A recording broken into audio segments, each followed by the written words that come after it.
that poll, how much money do you have in Tarkov? Because what's the number one thing everyone's saying right now? It's too easy to make money. I've got 43 billion rubles. I'm buying slicks and stuff all the time. You're running into all these chads. Money, money, money.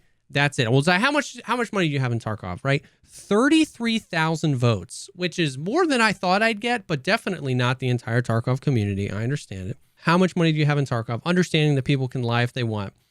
45% said 0 to 5 million rubles.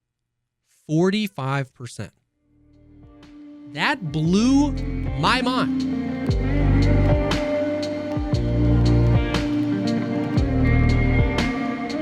What's up, everybody? Welcome to the podcast, the show dedicated to talking about all the poggers things in life, like YouTube content creation with a heavy focus on the first-person shooter, Escape from Tarkov. I'm one of your co-hosts, JesseKazam. And I'm Veritas. You're just like waiting. The only thing I instantly noticed is like your inflection there. Normally there's a comma after YouTube. But you're like YouTube content creation. So it's like we're only focused on, don't talk about TikTok. Do not, absolutely not talk about Instagram. We're not allowed to stream on Twitch anymore. And we're both removing our partnerships. We're YouTube content creators now. Yeah, you're not wrong. You're not wrong. Oh, I mean, that's actually a good segue into literally what I wrote on one of these bullet points was that I have been, I don't want to say slacking because it's less slacking and more of a choice. I just haven't. I just haven't been motivated. Not motivated. How do I describe it? I have a bunch of videos I want to do for Tarkov, and a lot of them are guide videos and more informational videos. And I just feel like, I mean, as we've talked about before, I just feel like there's so many other things overshadowing everything, like the net code and everything that like I don't want to make. Like the one video I want to do is factory, like why I recommend factory for new players. Because I have like an hour of video, like 1v4 epic fucking things, dude, like clearing it with SV98, like against 4 juicy dudes with like HKs and like just crazy stuff going back to last year. But it's like, I just something that feels weird about putting out a video about like, here's how you can become a great player, but it's all irrelevant because the game will not let you be a great player. Yeah, because close quarters fucking fights are so janky that like I almost don't want to recommend it right now. So so many things are on hold. Yeah. And I've been focusing on some of the speedrunning stuff, but your YouTube's, I mean, you've been busting them out. It seems like once a day at least. Yeah, I've been doing 5 a week, try like Monday through Friday, which are my like office days. I've been trying to do. Do you edit yourself or do you have an editor? My highlight videos, my brother edits, which is normally 1 a week, and then the other ones I'll edit. Right on. And has posting more consistently? Have you noticed that make a difference? I mean, yeah, for sure. So when I went full time in August, I lost my other job and I had all this free time and I was like, okay, well, I set a goal of 5 videos a week as like, this is a accountability to make sure I'm using all that extra time I got back and like reinvesting it. So that's like, it was like, let me do this for a month. That was the goal, 5 videos a week for a month. Cause I'd been posting like 1 a week prior to that. And then I just never stopped, barring the birth of my child and stuff like that. I think I've only done less than 5, like a few weeks, and just nonstop. And it's been insane. It's been like single-handedly the greatest driver of everything, of my growth on Twitch, obviously on YouTube. And it's interesting, man. It's so interesting because sometimes like now where I'm at is I'm thinking of like, is it worth scaling back to less? It's really hard, man, because you when you hear creators like Mr. Beast talk about YouTube, they're like less is more. They're like put out less videos, but better quality. But then like some people are like, it's quantity over quality on YouTube. And so it's like weird. So I've always been trying to ride that line and just like, it just pushes me to constantly be creating content. But we're at a weird place in Tarkov where 90% of my content, especially originally, was beginner stuff, like, you know, going through and explaining each individual systems and stuff like that. And there's just not a lot of new things happening in Tarkov to make beginner content about that I haven't already made content about. So then I've tried to shift to more like highlights or like gun builds. Like my favorite thing I've been doing, I have like 8 or 10 videos in the cheap Chad Destroyers playlist where it's just like you can actually use something other than a meta HK and still have fun playing the game. But it's definitely like I don't know. It's a mind. I'm just all over the place with it. Sometimes I'm like, this is the best, and sometimes I'm like, maybe I should scale it back. I don't know. It's it's like the content creator's curse. Well, that the alliteration there, to where like I'm subbed to a million great content creators and friends, and I never get to watch like anybody's stuff. But what I do pay attention to, or at least try to, is like view numbers, and I look at thumbnails because I'm always trying to pick up stuff. And I just really like. I really like what you've been doing lately with your titles and your thumbnails. There's a lot of like, it reminds me of the old Pokemon. You remember the end? Was it the end or the commercials actually, where it was like a silhouette, like a black silhouette of a Pokemon, where I was like, which Pokemon is this? Because you have like, is this the new meta? And you have a gun, that's like black silhouetted. Do you find that those, I mean, just looking at like, I can kind of tell instinctually looking at your thumbnails kind of what the view numbers are going to be relative to the other videos, you know, like seeing, is this the new meta with like that to me is like, that's going to be twice as many views as something 100%. Else. Meme or meta, the one with the fucking Starship Trooper helmet with the goggles, and it just looks wicked sick. Like that you know, got twice as many views as most of the other ones around the same time. It's so interesting. I've been trying to do some different stuff with thumbnails, and it's been a lot of experimentation. Knowing that I'm fine trying a bunch of weird things, and seeing how that affects things, even if it's negative, just because I want to know. You know, you never know, right? 100%. 100%. And it's crazy, man. It's crazy. I made a concerted effort probably like 3-4 months ago to really hone in on like make better thumbnails and make better titles. And that was when I switched from like some of my old budget build guides were like the MP7 is the best budget gun in Tarkov. You know what I mean? And people read the title and they're like, cool, I know that. 100%. You see the gun, you see the thing, and it's like if they didn't want to watch the video, they could be like, oh, one of the content creators thinks that that's a great budget gun, and they could move on. But you know what I mean? Like, is this the new meta ? And then the silhouetted thing means you have to at least click on it. You know what I mean? And it's mind-blowing how much all of that plays. YouTube is such a weird thing where like every slice of the pie almost feels like it's of equal weight, but every slice of the pie also is infinitely... Feels completely irrelevant. Like everything feels like the whole world. It feels like you can't succeed without a good thumbnail or a good title or a good hook in the beginning. So it's like they can't all be 100% of what's worth investing your time into.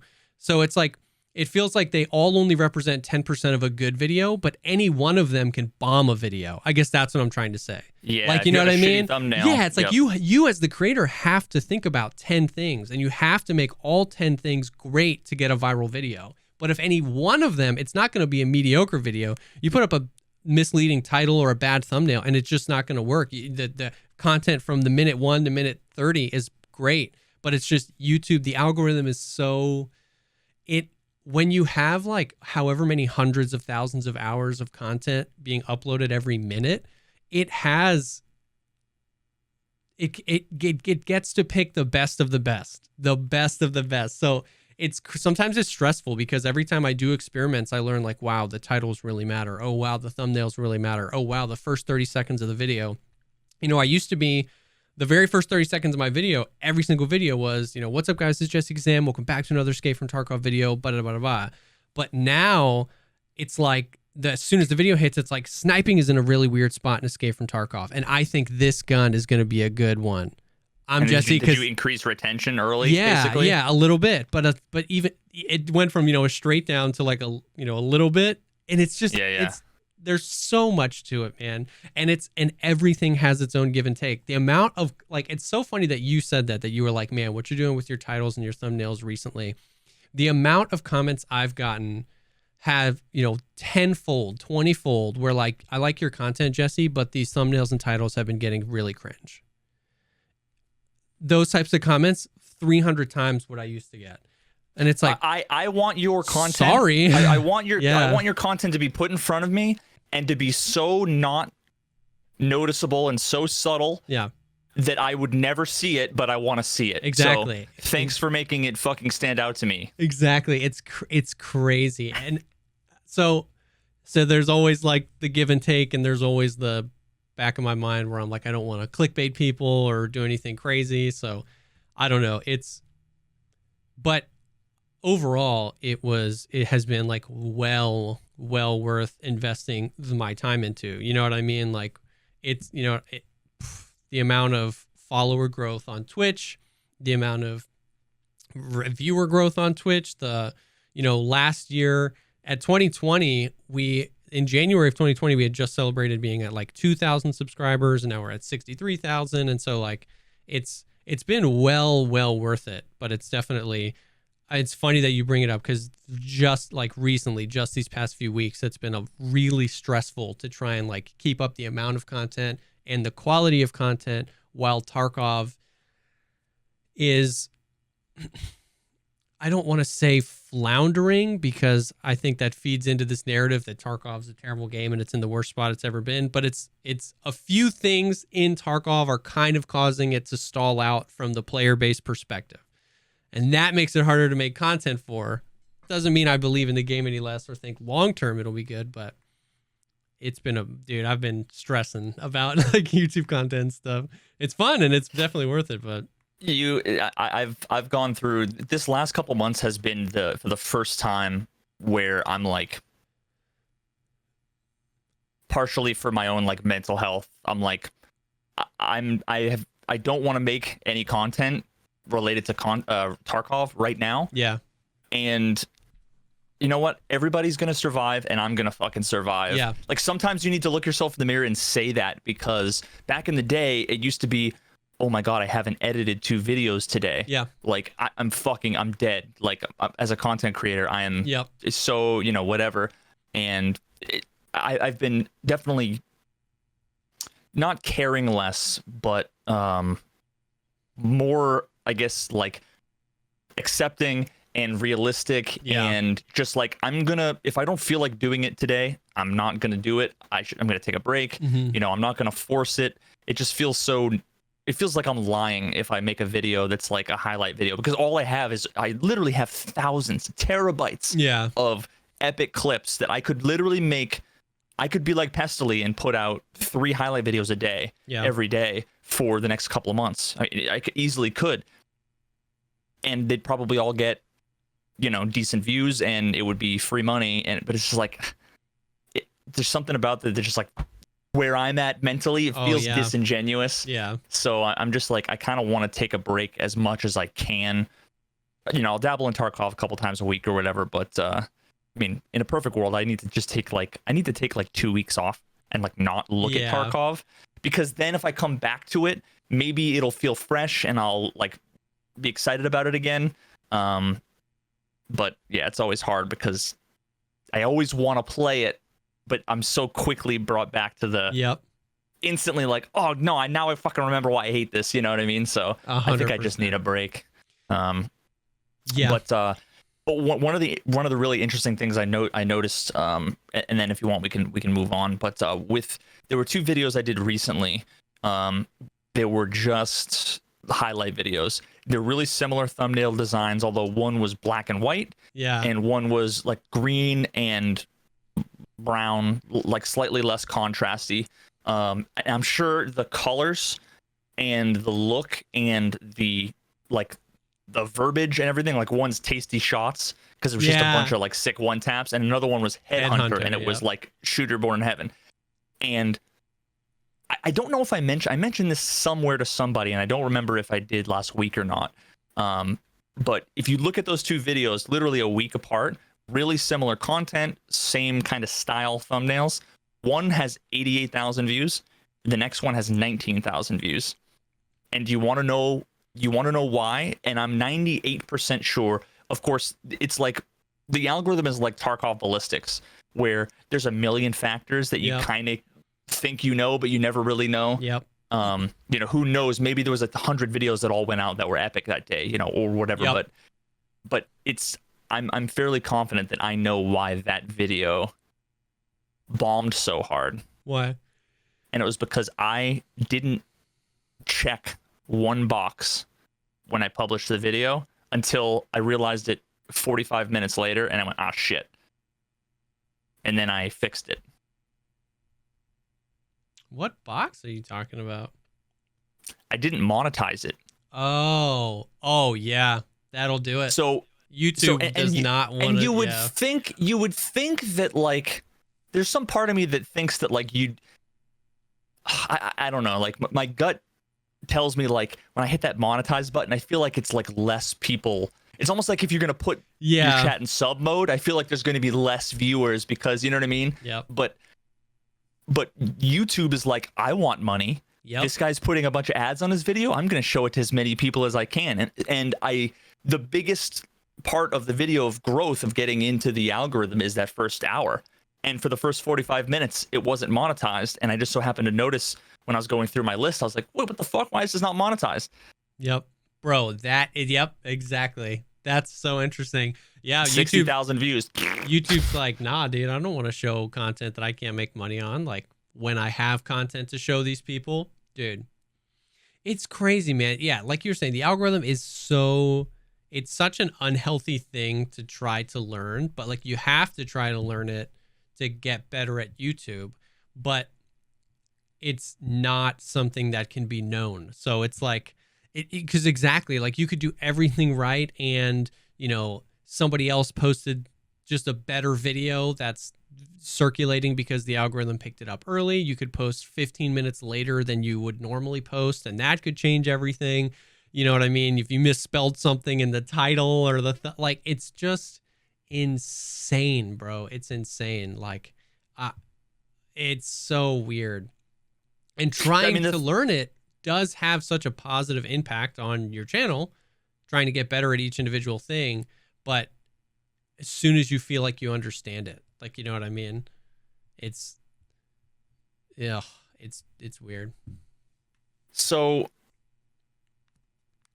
back when one of the first companies I worked at was a startup, and it was basically, it was essentially a social network for collectors.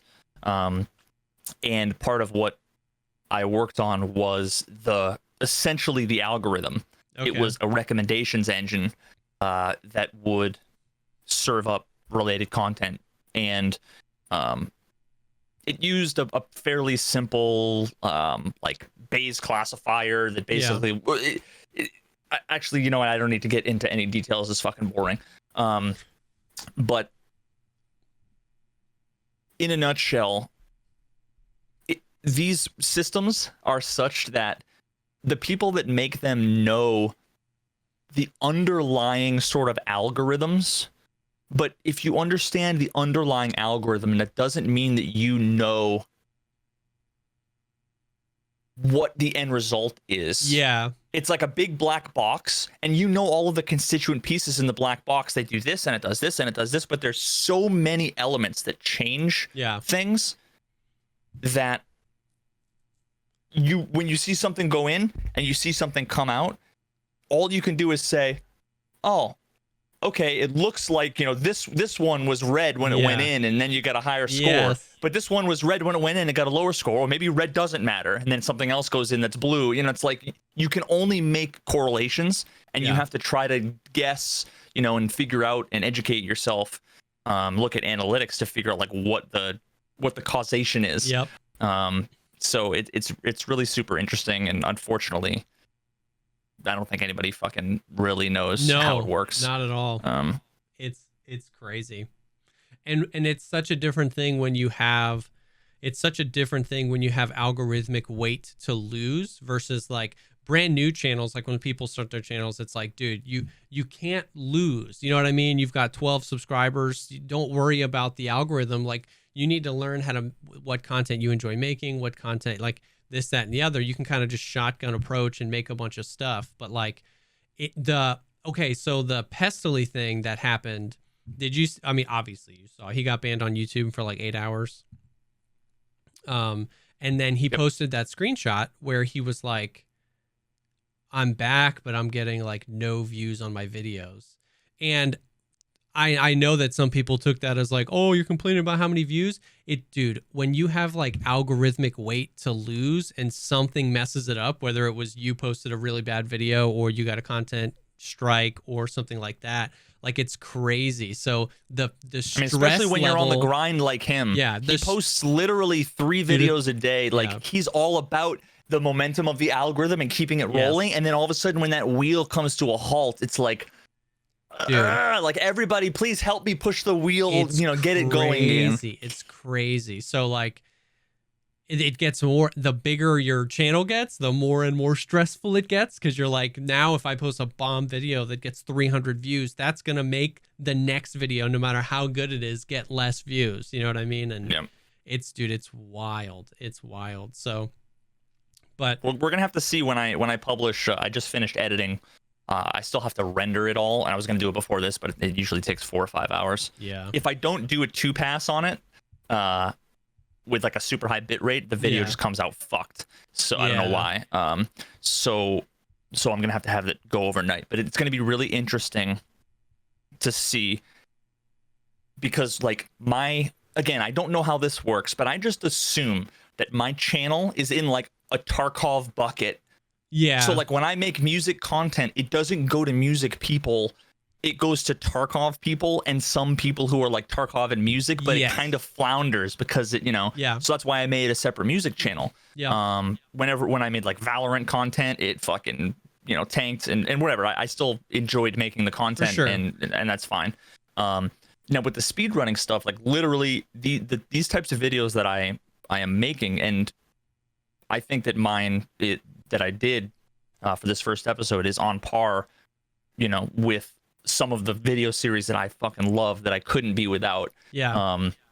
Like if any of you guys are familiar with Summoning Salt is a guy who does like the history of world record progressions, and he's got great music, and it's always so sick where it's like back in 1992, the world record for Super Mario was like 4 hours, and now it's like 18 seconds, and he just talks about like all of the milestones. I just love that shit, like the video essay history stuff. That's cool. Carl Jobst does that with like discovering tricks and all kinds of crazy milestones in speedrunning. I mean, and these videos, they all get millions of views now. I mean, speedrunning stuff is popping off because there's either shit tons of drama for people like Dream getting caught cheating,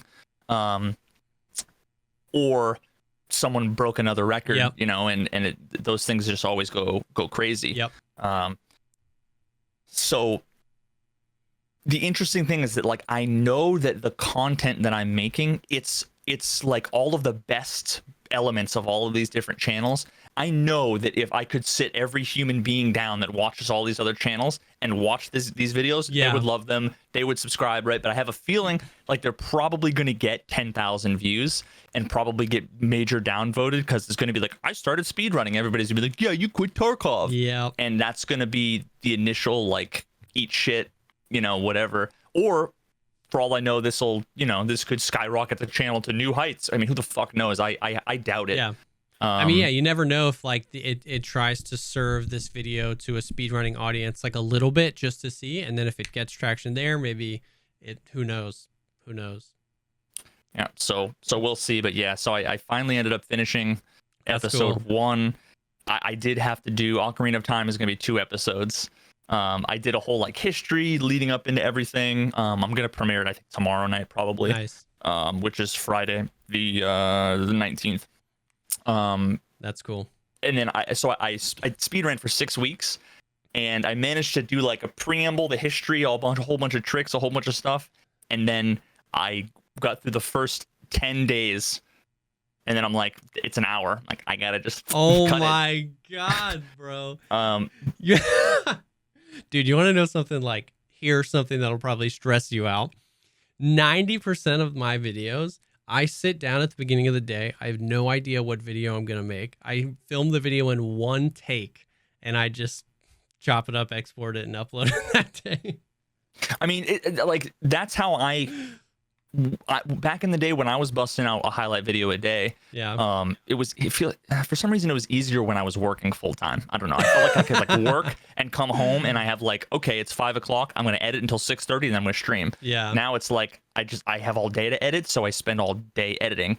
I guess that makes sense. Yeah. But I mean, it was the same way. It was literally I just take all the clips from Replay Buffer that are all 90 seconds long, and I just trim off the beginning and the end. And then once it's at least 10 minutes long, I put the intro, put the outro, put some music on, boom. That's like one kind of video, and then there's my video essay video with the like getting Tarkov and stuff that are 40 pages of research, and it take me 6 weeks to do, and make me $11, and I lose 4 subs. But how did the getting Tarkov series do? Because I felt like those were like the best of both worlds. They were like, for the most part, video essays on elements of Tarkov that felt pretty poignant, like about the netcode and about like every single time somebody makes some stupid joke to me about like Tarkov's not supposed to be fun, I point them to that video because I was like, you don't understand what that means. Go watch what that means. Go learn what that means. Like, yeah, it's tough. They did somewhere between slightly not as good and about as good as my science videos, where I'm like CMS versus serve. Now, and I don't know if that's because I also went with a unique kind of style for the thumbnail, which is very minimalistic. It's literally black with one text that the font is Monument Valley, with just usually it has Tarkov on the top and then like either netcode or Tarkov's biggest flaw, Tarkov is not fun, Tarkov paradox. I wanted to try to see like if these simple minimalistic thumbnails that I think are like beautiful 100%, but they're not.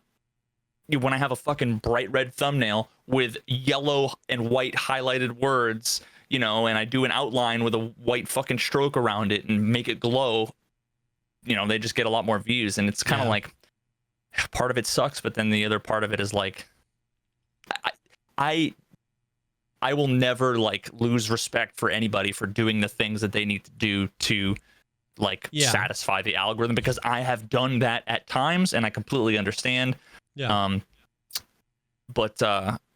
yeah, I just, these days I'm more along the lines of like, I think it goes hand in hand with some of the folks that I respect the most, that I see that succeeded eventually with the mindset of fuck whatever algorithm. In spite of the algorithm, they succeeded.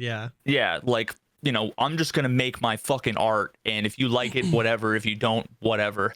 But I just started getting into TikTok. Did I tell you about that? No, I've been thinking about getting into TikTok too. Yeah, there's literally like three channels. I don't even know what they're called. And it's not all about like, not the memes and the dancing and whatever. Like I'm too old for that shit. Yeah. But there's like one, I think it's called like, here's your monkey content. And it's like this monkey named George. He's like almost like a service animal. And he just opens up gifts, like presents, like from in the PO box that people send, and it's fucking adorable. Like he got this little like electric keyboard, and he literally like flips it over, takes the battery cover off, instantly grabs batteries and starts putting. He's like wicked smart. It's just fucking adorable. Wow. So like, and of course my wife likes it too. And then there's a chick who I just found out she streams on Twitch. I just ended up following her last night. I think the name is, it's either It's Me Chris or Call Me Chris, something like that with a K. And she plays like a bunch of these different characters. one's like a Russian lady, which is kind of what like caught my attention. Yeah.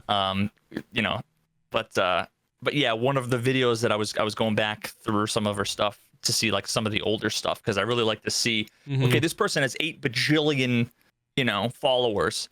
I always want to go back and see like what were they doing at the beginning, because it's almost always, unless they delete them, it's almost always like semi cringe but wholesome, like, oh, they were fucking figuring out their flavor, right? Like, yep.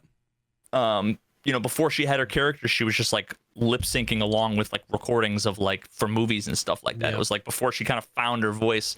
But one of the videos was essentially like, so I found out that, you know, to get big on TikTok, you have to like do all these memes and do unoriginal content and be like a chick that doesn't wear a lot of clothes. And she literally like walks on screen with like baggy ass sweats and like a Rush t-shirt, and she just goes, oh my god. and then her dog comes over and she just like pets her dog and she's like, later. And that's like, I'm like, hell yeah. Yeah, like, you know, and then you see now she's got 8 bajillion. It's like, all right, you know, so part of me just kind of embracing that. Yeah, there's definitely something to be said about that. Exactly. It's like bright yellow font in a picture that's split into 2 sections with a big white stroke on it is popular because at one point only a few people were doing it and it was getting more clicks, right? Like, it's only popular because at some point somebody chose that over the previous meta thumbnail and it started working. You know what I mean? So there's definitely something to be said for, like just being like, I'm going to do me, and that might end up being the next thing. You know what I mean? Like, we never know. Like, it feels like we're primed for that change again, because like, or at least in the Tarkov community, because you YouTube a Tarkov thing and a lot of thumbnails are pretty similar. You know what I mean? So it feels like at any moment, something could be the new thumbnail meta or whatever. And so it's going to take some other driving force. Like, imagine if I made a series that was super viral and I had tons of viewers on Twitch that were sharing it all over the place and on Reddit and all over the place. It was driving from outside of YouTube, and those had a particular style. Then those videos would get popular. Those thumbnails would start to become noteworthy, noticeable, and then people would try to emulate those. Yeah.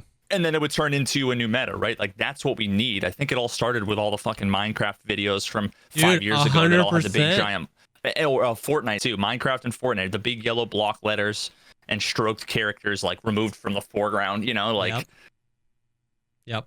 It's interesting. Another huge thing that I think about when I consider my content is like the long game with like views later.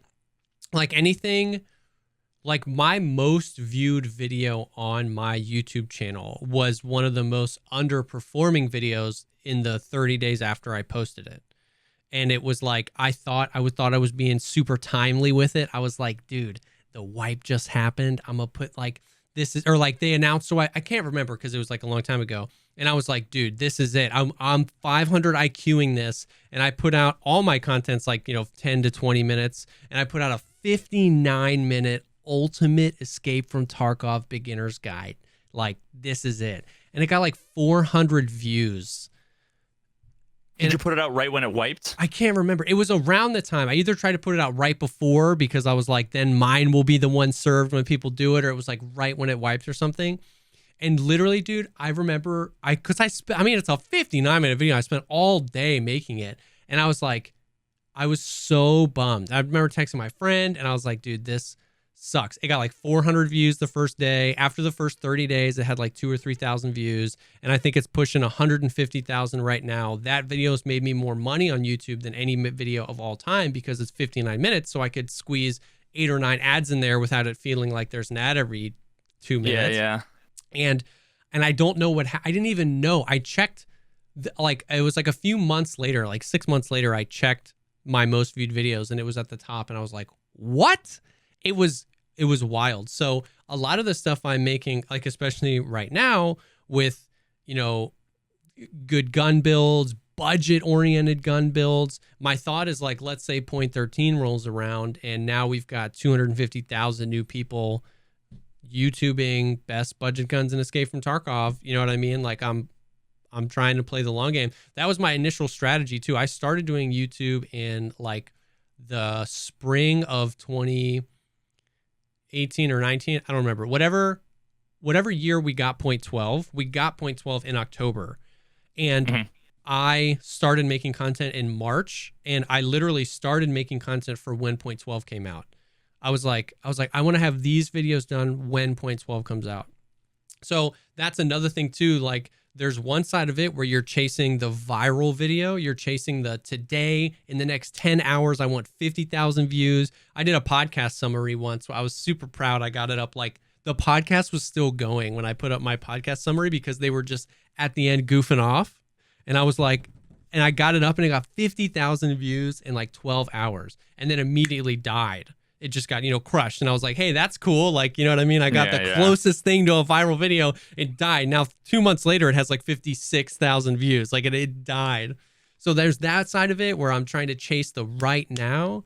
But then the other side of it is like, can I title and thumbnail a video to get some initial views, but can it be about a subject that will still get views 6 months from now? Because we know Tarkov, you know what I mean? Like, point 13 is going to be a huge moment. 1.0 is going to be a huge moment. Whenever these things come, whatever. But I want my catalog to be as filled out as possible so that when 100,000 people start Googling stuff, you can't Google something without getting one of my videos. That's my thought. We'll see how it pans out. I wonder... I've gone through so many styles that my OCD like hates my fucking videos page. Oh, because I have like that's funny. six discrete styles. That's super funny. That part of me, and we've talked about this before, where you'll see one thumbnail on a video, and you'll even watch the video, and then 2 days later you'll see like, oh, someone else did a video because it's the same topic, but it's a different thumbnail, but you realize it's the same video. They changed the thumbnail like the second or third day. Yep. And it's probably to like get the people who scrolled by it the first time. I kind of like, some part of me wants to go and take like the last 30 videos and just make a template where I could quickly bust out 30 thumbnails that are all the same, and then just see like, do the views on them go up? Yeah, I've tried that a few times where I felt like a video was underperforming. I changed the thumbnail, but sometimes I feel like the weight, like you were saying earlier, the weight of the first few hours is so meaningful that like, even if I'm like, it's underperforming, let me change the thumbnail, I'm always like, I missed it. You know what I mean? Like, but I think for that, where you're just talking about like normalizing your content, I think that's probably a great idea. Like, you know what I mean?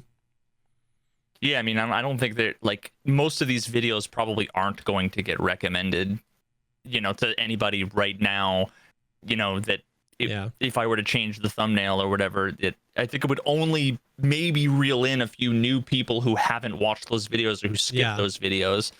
Especially like a lot of the meme song videos, like there are still people that sub to me in the last year. And all my videos from 2 or 3 years ago, like the green screen ones where I'm like running around inside Tarkov, and the parody ones where they're like, how have I never heard this? Is this new? It's like, no, this is from like 2004, Yeah. I wonder if they'd be like, oh shit, look at this new content, right? Without seeing that it was literally 3 years ago. I don't know, I wonder. I'd love to see the graph on things like your contact science video, because that video was huge, right? As far as views. And I bet that's been a relatively evergreen video. Like, I bet every time Tarkov has a big jump, you get a bunch of views on that video. Yeah, and the sad thing about that is that like it's probably completely irrelevant because of it was pre-Steam Audio, A. Yeah. And B, all of the contacts have since changed, and it doesn't have any of the new ones. So it's 2 years old. Yeah. But so like that's like my sixth highest viewed video is over 400,000 views is the contacts one. The two biggest ones are, and it's kind of crazy actually, the three biggest ones, number 2 and number 3 are both the labs thick case run, where I made 15 million rubles in one raid. And well, of course 15 million rubles back then was different money back then. I could buy 11 pairs of contacts for that many. And then number 3 was the 2 thick cases that I took into factory during the the Raiders Everywhere event, which both of those have like 600 plus thousand views. Number 1 is, and I wish that I had more context, but as to some of this stuff, but it's how I doubled my profits. I've been looting wrong this whole time. Yep. And that was the video that I shouted out Quattro Ace, and like how do I? I'm not like, surprised that that's your top viewed video. I want to say this without. It's so easy to like have something sound shitty, so I'm like trying to figure out how to say it. When I remember last time I was in Quattro's channel and I resubbed because I've been subbed to him for actually a couple of years now probably, and he's just always been like really nice, super cool, down to earth dude. One of his mods said something along the lines of like, yeah, you know, you're the reason why he blew up, and I know that that's not like, I'm not trying to say that, but I do know that like I shouted him out. It happens to be the video with 750,000 views, the most views ever. And if you like look at my analytics graphs and then look at his like Twitch tracker graphs, it's like, holy shit. It's just so interesting to me that like I feel like I've been able to make more of a difference on other people's channels than I do on mine. You know, like, I don't know. I mean, that's not like a dick thing to say. You know, if Pestily made a 30-minute video about me, I would get a lot from that, and it wouldn't be weird for him to be like, yeah, you know what I mean? Like that's such a combination though. That was so beneficial for you and for Quattro, because that's such a combination of like everything that's everything you want out of a YouTube video, because like everybody's made a video, including me, on like how to make money in Tarkov, the best way to make money in Tarkov. Something about the titling of that too, like how I doubled my profits. It's just very inherently, it's a lot less of like, I don't know, it's a lot less like traveling salesman where I'm knocking on a door just trying to like give you this, you know, the deal of your life, how to make money in Tarkov. And it was a lot more like mysterious. Like, don't you want to know how I'm swimming in all this money? That's such a clickable title, bro. So that was like a really good time for like you on YouTube as well, and you on like, and Tarkov was smaller, there wasn't as much competition. You're one of the OGs with all these guys that like really, when the game blew up, and that was a really good video to post then. Like Labs was out, we had a bunch of people farming money. You had the Chads were growing in their eggs. They were all beginning to, and now it's like, so that was such a, all the things. That's such a great video. It's a great title. It was at a great time, and that worked well for you and for Quattro, because, you know, 750,000 views for you, and Quattro got 750,000 eyes on his name, and it's great, and he deserves it. Like, I'm not even saying like, dude, I watch Quattro all the time. You know what I mean? It's he should have had more viewers than me at the time. And now like, he does. So now I feel like I've restored balance to the force. You know, it's just like so funny though how things can. I mean, and there's a million reasons why things happen the way they do. But it's interesting how like there are some people whose Twitch viewership has gone up 50-fold. Some people who've stayed stagnant. Some people who've gone up and down and up and down and up and down.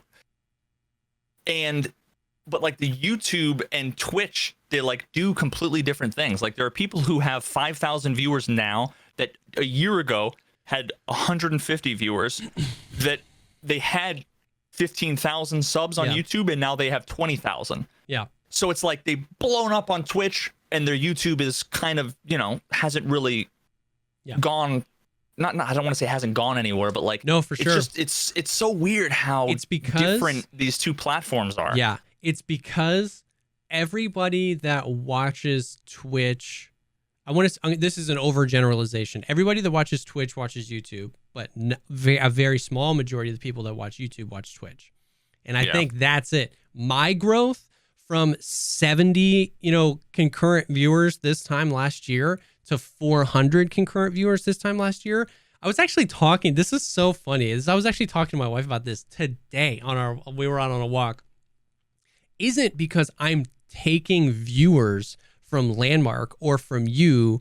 It's because I'm converting people who watch YouTube that don't watch Twitch to watch Twitch, and they click on that to watch me. So then they're more likely to come back to me.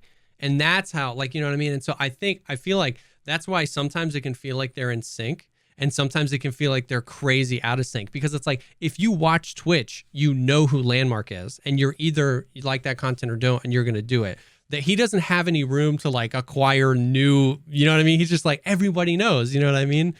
And he started to post more on YouTube, which I think is great for him, because now he's going to start doing the same thing and convert people. But it's but there's billions, you know what I mean, of people that watch YouTube, and the game's blowing up. And so there's a lot of people that you can still introduce to Twitch. And that has been the driving force for my growth 100%.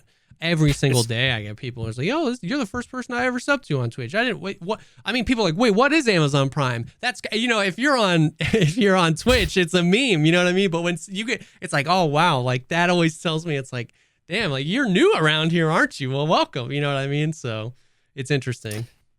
Yeah. I feel like the meta, well, not the meta, but people like us, we pay attention to both our numbers and other people's numbers, but not for vanity necessarily, but because we like have to. We can learn a lot from it, and obviously we can see, you know, where we're succeeding or where, you know, sometimes it's almost like when you're playing a game like Hearthstone or Magic, how you like can use your HP as a resource. Like I'm going to do this today. It's investing in like a slightly different, you know, the Super Mario or the Ocarina of Time communities where I might get 60 viewers instead of 600, but it's like an investment in 100%. Diversifying, right? You know, so, but I remember, I mean, if you were to go back a year and a half, it's all blown together. It's like the difference between 6 months and 2.5 years ago, to me, I can't discern. Like it's all blurred together. All that's but there was a point where, like, I think you were probably sitting at 60 or 70 viewers. I was averaging like 800 because that was when I was still working, and I was like streaming in the morning. Oh yeah, and that was also when, like, before Landmark was I think before he even streamed, because he like just came in and kind of blew up. Yeah. So it was literally like Willers would stream like overnight, you know, until like 5 or 6 in the morning. I would stream at like 6, and there'd be nobody else until like Deadly Slob would come on later on. And it was like that time slot. There was nobody else going, and I was active on YouTube, and it's like completely different numbers.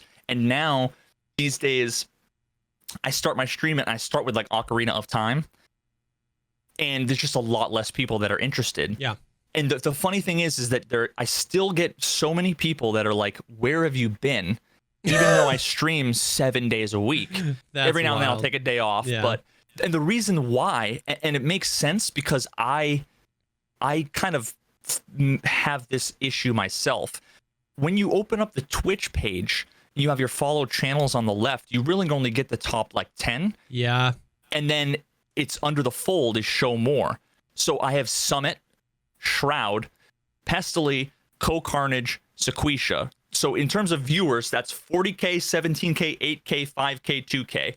And then a bunch of Escape from Tarkov streamers that are all in like the 200 to 300 viewer. Yep. But then there's 1, 2, 3, 4, 5, 6, 7, 8, 9, 10, 11, 12, 13, 14, 15, 16, 17, 18, 19, 20, 21, 22, 23, 24, 25, 30, 32, 34 channels that are all live that have somewhere between 1 and 170 viewers. Yep. That the chances of me clicking on their stream are pretty small. It's almost like I should like unsub to Summit. I mean, not unsub, but like unfollow, because it's like I'll end up on his stream all the time. You know what I mean? Like it's fucking Summit. He's gonna be in my recommended if he's not in my followed. You know what I mean? So I know that I'm kind of like fucking myself by starting my stream off, because what I do is I'm starting off lower and then I'm below the fold. Yeah. If I switch to Tarkov, usually I'll see my numbers start to go up a little bit. But these days, back in the day, if I switched from one game to Tarkov, I would go from 200 viewers to 1,000 in a couple of hours. Yeah. Now I go from 200 to 300. Yeah, yeah. And then it just kind of sits there. And there's a lot of reasons for that. Because I've been so grumbly with Tarkov and, you know, everything like that. There's a million reasons, and I'm well aware but I get what you're of all saying. of them. Wouldn't it be nice? nice This whole meta. if there was a UI element on Twitch where you could favorite streamers so that if they were live, they would always show up at top? I kind of just wish that the followed channels just wasn't listed by, like, wasn't viewer numbers descending, you know? Mm-hmm. Like, just fucking randomize it for like a week. Twitch, you know, like, because there's all these people that I don't, you know, like, I haven't watched Breaking Skulls in fucking forever. Yeah. And the reason why is because he's been playing GTA 5 and doing RP now that I hover over his thing, and I didn't even know that. And I love watching GTA RP. Yeah. And I love Breaking Skulls. I've been subbed to him for fucking probably over 2 years now, and I haven't been to his stream because he hasn't been doing Tarkov, so his numbers are lower. Yep. So I don't even see him. You don't even see him. Yep. And I'm sure that's people that are like, where's Veritas been? He hasn't been streaming. You've been gone. Like, no. Yeah. You must just not have like notifications on or whatever. You must not follow me on Twitter, or you must not be in the Discord, or you must not click on expand, show more in your follower list, because you just assume, everybody just assumes, because that one time I had 100,000 viewers, that I'm basically Summit and I'm always going to have 5-digit viewers. It's like, you know, like when I go into Quattro Races chat, he has 3,500 viewers, and they're all like, oh my god, is that the real Veritas? Like, I'm fucking famous. And it's like, yeah, you know, I only have 100 and something people. You want to come by and say hi? We can fucking hang out. You and me, you know, like, it's just so funny. And I think people on YouTube don't realize that too. That some people just assume that, like, oh, this guy's a YouTuber or whatever. You know, like when I play Mordhau, people are like, oh my god, is this the real? There's no way you're the real. And it's like, as if I'm fucking PewDiePie. Yeah. I find that they don't just come by and say, hey, we'll talk. And they just don't, you know, if I went to Mr. Beast streaming, he's not going to see my fucking chat comment, you know, go by. But we're more accessible than, you know, you would think. So come and fucking hang out. It is super weird how, like, I'll get people that say, I've watched your YouTube channel for a long time now. I didn't realize you streamed. Where every single video I've ever published to YouTube, I say in the intro and the outro that I stream on Twitch, and then I have the links down below. So it's like, it's not that I'm saying those people are dumb, but it's crazy how if people skip around in the video or whatever, or maybe they hear it and they're like, well, maybe I'll check them out one day. It's like, it's worth it. It's worth hounding it. Like, I put it in every single thing, and it's paying off now. Recently, the love from the YouTube in the past few like weeks has been insane. But it's just like, it's crazy. Like, you really have to put it out there, because getting that's just true of anything. Getting anybody to cross a platform barrier is insane. It's insanely difficult, right? You know what I mean? To get somebody, you have to give them a value proposition. Yeah. And I think for a lot of people on YouTube, you know, they would love to think that they could at any time, once a day I'm like rambling here. Sorry. I'm stuttering my fucking brains out. I think it's because I just had like coffee and I just woke up. But if you were to tell them that, you know, any day they can come by the stream and talk with insert their favorite content creator here, they'd be like, what? Fucking really? You know? Whenever I find out that one of my favorite content creators that I've been following for a long time, either on YouTube or whatever, I find out they stream, and I'm like, oh, I'm going to go in and maybe they'll notice me, you know? And it's like, I see that they've got 120 viewers, even though they've got 10 million YouTube subs. Yeah. They're new on Twitch. They're not even partnered yet. And it's like, it's weird. I was watching Adam Neely. Have you ever seen Adam Neely's YouTube channel? Oh, he makes music, fucking unbelievable music stuff. It just, he's sick. One of the best. He's like the YouTube music folks. There's like 5 or 6 big names that are always doing stuff together, and Adam Neely's one of them. Just to see that he was streaming the other day with like 120 people, it's like, holy fuck. That's crazy. Just different worlds, Yeah. It's super interesting. Dude, the content creation world it's wild. There's so many things to think about. But I think like at the end of the day, the biggest thing is for me has been just, and for you as well, doing more than one, like doing YouTube and Twitch. And like one might take a lull or the other might take a lull, or there's a lot to learn about both. But I've reaped so much reward from doing both instead of just focusing on one or the other. And it's for sure. And there's something, I think, to that point, there's something to be said about growing them together. Like that guy growing to 10 million subs on YouTube and then being like, oh, I want to try to start streaming, which is fine. He didn't know 10 million subs ago that he wanted to live stream. But I just think there's a lot of value in newer content creators growing those things together, because there is a very symbiotic relationship. A lot of YouTube comments I get were like, I was there for that clip. You know what I mean? Because they're willing to watch that content a second time if it's in a highlight video or a clip video, because they feel like they're like, I was there. And then you get the people who are on YouTube crossing over to Twitch being like, yo, I ask questions in his comment section all the time, but he's got 1,000 comments. That's so hard to go through. I can just go ask him this question live. Like, and so it's a cool, they play really well off each other, and it's stressful, but it's super valuable to do them both at the same time. Yeah, for sure. I got the desk that I was talking about. It's sitting here in boxes. I gotta put it together. Okay. I haven't built it yet. The company never got back to me, so it's like. So you just got one. Right. Yeah. I just ended up buying one, but then at the same time, it's kind of like, I almost don't. I hate. This is where I'm at right now, where it's like I need to take this seriously because it's a business, and it's like right now it's my livelihood. Yeah. Where it's like I don't. If people ask me what kind of desk I have, I want to be like, I'm not telling you because they don't pay me, Yeah.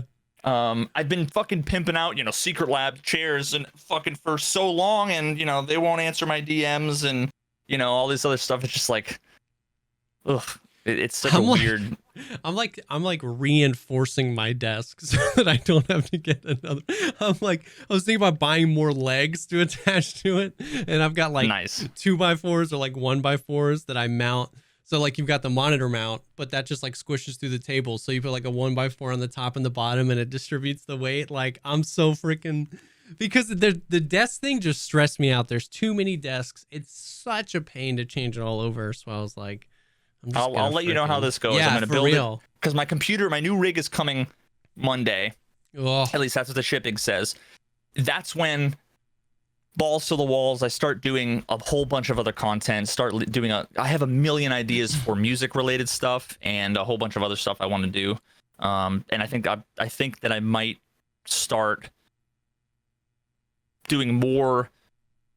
I think I want to dedicate my Instagram to more guitar stuff. That'd be now dope. that I have like stream room, studio over there, in the next room. I have separate cameras, separate streaming and recording gear over there.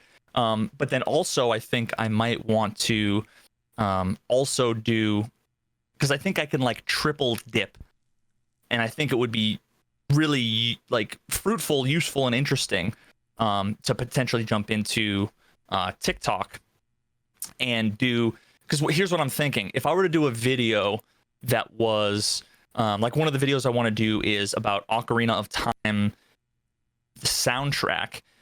And I want to use that as teaching the different modes, because the genius of the soundtrack is that literally all of the songs are all in different modes of C major. So you can play every song, for the most part, every song with just hitting the white keys, but they all sound totally different. One's in Lydian, one's in Phrygian, one's in Dorian, but they all sound totally different, and they all have a different vibe. And it's like, so I think that would be a really cool way of teaching the modes to be like, hey, if you want to learn how to play this song, it's just all the white keys. But then why is this other song all the white keys too, and it sounds totally different? And use that to talk about modes. But then also, so that would be like a YouTube video. And then what I would do is I would have like a jam that's like a minute long, where I'm just shredding over a backing track. And maybe I just mention the video and I put that on Instagram. So it's like a little bit of that video goes on Instagram, and then a different chunk that maybe, like kind of like Venn diagrams that overlap a little bit. Such a great idea. Do a little bit more like little tiny lessons of like, here's your music lesson of the day, and it's like 30 seconds of like, maybe you can try this riff, and it's just like over and done with. And then something that's just like a shred on Instagram, and I feel like I could sit down in there for a couple hours and do like 6 bits of content for 3 different platforms.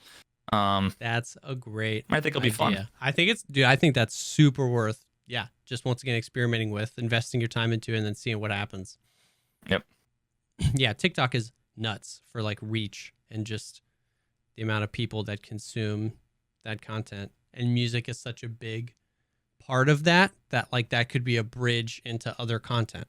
Like, you know what I mean? Like you being a musician and stuff like that. Like, I assume it's all, but like the way that they monetize it must be get a bajillion followers, and then you now are quote unquote an influencer to where one of your TikToks has fucking Krispy Kreme donut in it and it's hashtag 100%. Ad, and they paid you $10,000 because you have 8 million. 100%. I don't think that you can monetize outside of just being huge and working with brands. Not that I'm aware of. I mean, even if it grows to a point where like more brands are willing to just like, hey, I'll send you a fucking guitar, or I'll send you some strings, or I'll send you whatever, just free shit that'll help make more content.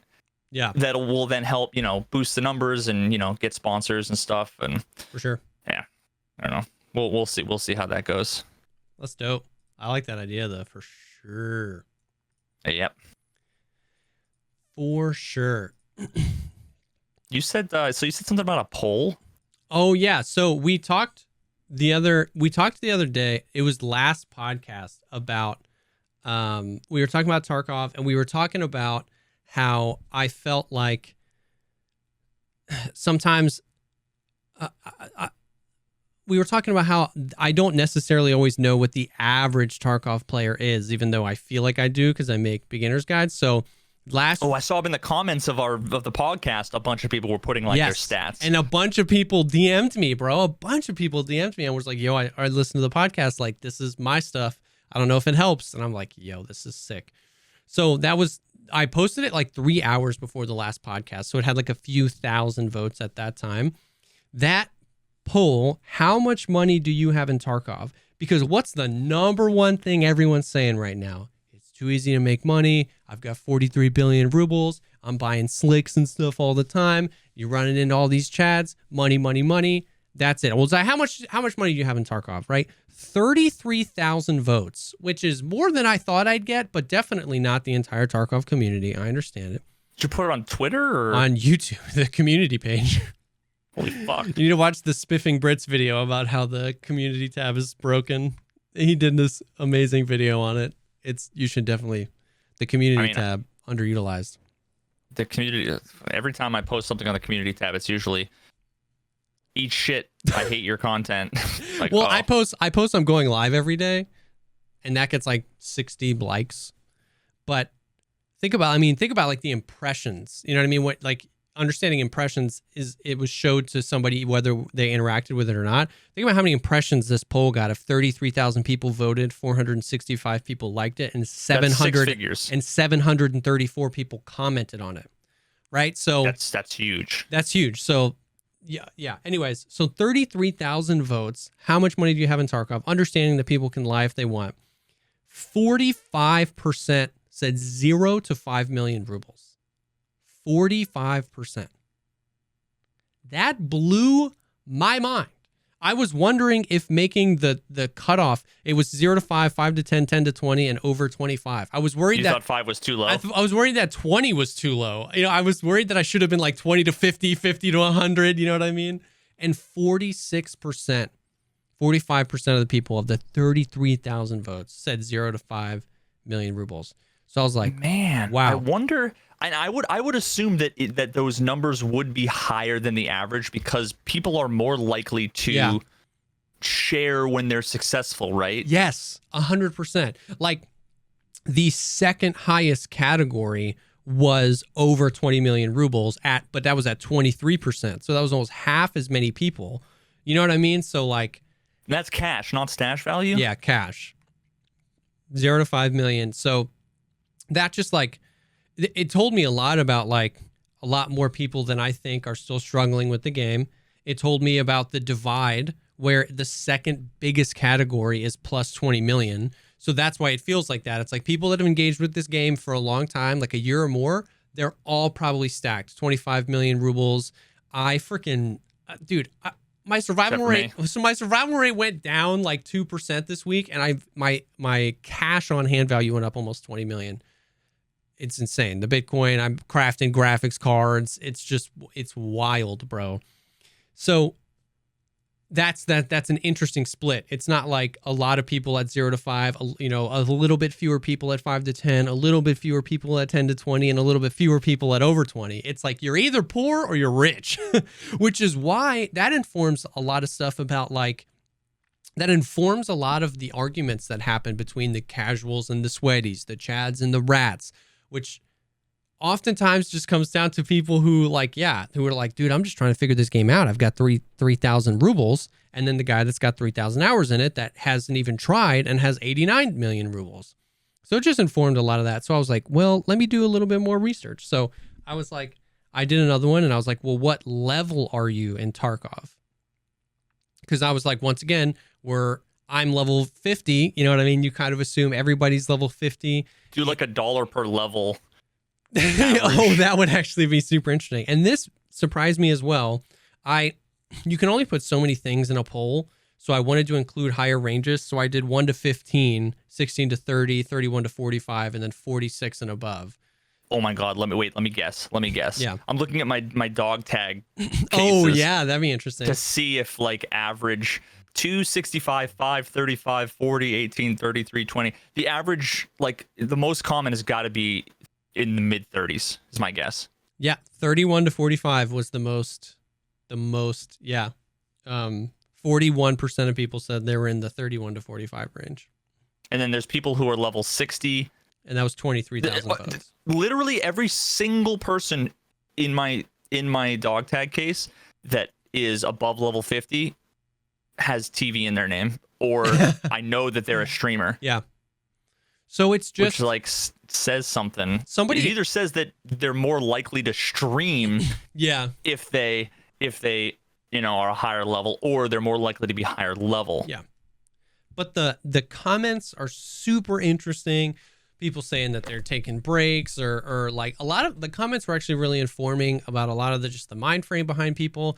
Somebody asked, they were like, what is this for? Like, is this for like a video? And I was like, I don't know yet. You know what I mean? Like this is right now it's more for me correcting my view of the average player of this game. You know what I mean? And it makes me feel even worse because it doesn't change like what we talked about, that the biggest issues with Tarkov are things like netcode. You know what I mean? Where like you can do all the right things and the game just decided that you're going to lose that fight and you didn't have a chance, and that feels bad. So it like makes me feel even worse because if the average player is a lower level than I thought with less money than I thought, it's like, oh man, then that means when that stuff happens, it's really brutal. For me, it's like whatever, just kid up and go back at it. So I don't know, like I might do more of these polls and I might do like a video with the information at the end, but it really is just helping inform me on like when I talk about the game a lot in my videos. I talk about the game all night on stream, and it's like I just thought that more people were, 40 plus with 30 million rubles. You know what I mean? I just didn't realize that there were that many people, because it's crazy. Everybody's like, just buy it off the flea market, just buy it from the traders. And it's like, if the 41% of the community is level 33, then they don't have level 4 traders. You know what I mean? And it's like, They have the flea market, but it's like, I don't know. So it's crazy. So the data science, the amateur data scientist in me wants to give you a tip, because this is something that I learned. Okay. What you should think about doing the next time you do these, because these are fucking, like, this always happens where you gather data. Every time we had to come up with an app update, because I architected and did all of the analytics and I worked with the product teams and whatever, and we'd always like gather put a bunch of data, like nets in there to capture data, and then wait for a month, and then the data would come in and I do my presentation and we'd be like, this is fascinating, what does it mean? I don't know, let's do more data. The problem is that what we were trying to do was we wanted to find pieces of information. Mm-hmm. But that's the wrong way to look at it. What you want to do is you want to figure out what questions you want to answer, and then work backwards from there to figure out what information do I need to answer those questions. Yeah. So like if you want to know, where the average player is at, don't assume that money and level will tell you that. Yeah. Try to ask other questions, because you'll end up hitting the target in one or two, rather than, throwing it and someone says warm, and then throwing it a little bit colder. Throwing it a little bit warmer. Throwing it a little bit warmer, until eventually you fucking triangulate on like, oh, okay, I have 19 pieces of information. Most of it's irrelevant except for this and this. That makes a lot of sense. And that sticks out to me because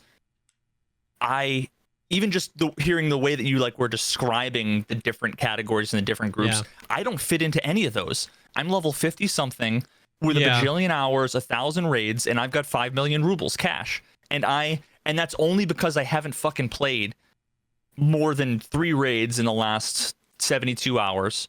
And I've just been collecting 2 Bitcoin a day. Yep. So there's the weird kind of correlation and mapping you have to do between skill, time, experience, money, killing, surviving, winning fights.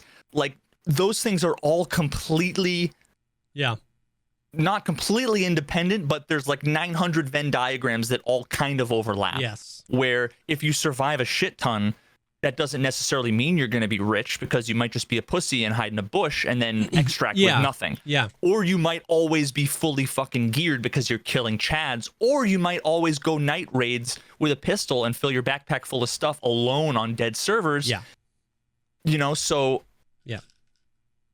At least for me, having 1,000 raids, a 35% survival rate, and 6,400 hours online, I've got 2,600 kills. Yeah. And I basically break even. Yeah. For the most part. Every couple of days I buy a graphics card. Yeah. And then that sets me back down to a few million, and then I sell a couple Bitcoin, and then I buy a graphics card, and then, you know what I mean? I'm sure a lot of that has to do with labs and stuff like that, and that I play solo, but for sure, there's just so many more factors than you can't look at somebody's stats. Actually, this is the interesting summary, I think, to my rant, is that I don't think you could look at stats and necessarily 100% of the time, or even 80% of the time, say that what kind of player they are, how much experience they have. If you got rid of the hours and you got rid of the level, if you just looked at KD, survival rate, cash, and item stash value, those 4 things, I don't know that you could. Are they a Chad or are they a fucking rat? Do they love PvP or do they avoid it? Do they do hatchet runs? I don't know. Exactly. I don't think you could You'd know. never be able to tell. Which that's why, because I completely agree with what you're saying. It's because Tarkov is the way it is. There's no singular data point that could give you that means most players do this. But that's why the money thing surprised me so much, because if everyone in the community has 50 million rubles, then they could get that in a million different ways, right? Because that's the thing. You run interchange and you're like, oh, these damn hatchet runners that just run in, they boof the LEDX and the GPU, and then they either run out and die or whatever, or you can be landmark and just slay out and make a bunch of money that way, or you could go, like you were saying, solo night raids, you could do all this. But the fact that so many people had so little money, there's still a lot of ways they could lose that money, but it was just surprising. Not to that informs me of the way people play, but it informs me that the game is different than the narrative that the community is pushing, including myself. But the narrative is that it's never been easy to make money. You just make a bunch of money even when you don't play. So it's you make a bunch of money even if you don't play. So that means whether you play 10 hours a day or 0 hours a day, the narrative is that you'll have a bunch of money either way. You can make money by chatting around and just being landmark and slaying out, or you can make a bunch of money hatchet running, or you can make a bunch of money running from PvP. So it almost doesn't even matter. So like, that was why it was so interesting to me that so many people had such little money, because there's a lot less ways to have a little bit of money. It's that you die a lot. If you have a lot of money, you could have acquired that wealth 100 different ways. But if you have a little bit of money, you just die a lot. You know what I mean? And so that was just what was interesting, is like, everybody says that everybody has a bajillion rubles, and a lot more people had a lot less than I thought. It was interesting. Here's the thing, and I'm not sure. I don't know if the stream died or what. Can you hear me fine? Am I good? I can hear you, yeah. Okay, well then, fuck 'em. It'll come back. Yeah. I don't know what to say. So, fuck, what was I gonna say? I forget. Oh God, I'm the worst. I'm the worst podcaster. I'm the worst podcaster ever. Oh, what I was gonna say was the true thing that is gonna make me unpopular always is that the average person, the average reasonable, mature person who you picture like, who you would think just like me and you, Yep. are the types of people that don't fucking answer polls on YouTube. They're not on That's Twitch so every true, day. yeah. They just play the game and they're not vocal. They don't care enough about it to fucking get involved. They just play, like they enjoy it and they're invested in it, but not enough. So true. Yeah, so It is. I don't know. There's something to that, I'm sure. I think we only hear yeah. the loud extremes. Yeah. That's so true. Yeah. Yep. Man, that really is true. Cause yeah, like exactly. Everybody, not everybody, but a lot of people, cause think about the people that are going to be like flocking to YouTube. It's like the people that play all the time and are super duper invested, or the people that are like, I keep dying. How do I get money? You know what I mean? And so, whereas if you get to play a few hours a day and have fun with your buddies and you all have a 37% survival rate, it's like, you're just doing your thing. Yep. You know what I mean? Like that's so true. That's why like I would really love to just like see the stats, you know what I mean, from BSG's perspective. Like I'm not saying that they should or whatever give them out, but I just want to see them.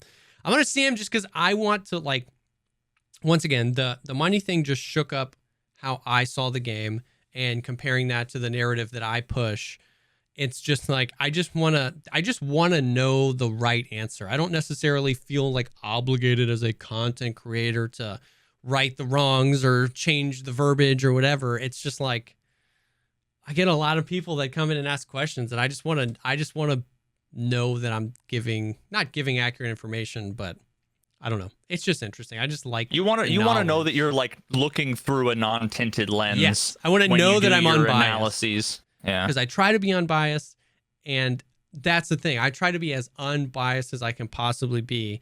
And then I did that poll, and something I was just like, whoa, like I had no idea. So exactly, it's like I just want to be able to look at Tarkov and look at the content I make through the truest lens, you know what I mean, possible. It's interesting. And I'm back to what happened a month ago, which is dropping exactly 65.9% of my frames. Yo, that's weird. I don't know what the deal is, but chat's fucking freaking out. The video's been a little weird, but the audio has been coming fine through. Yeah, my network's fucked.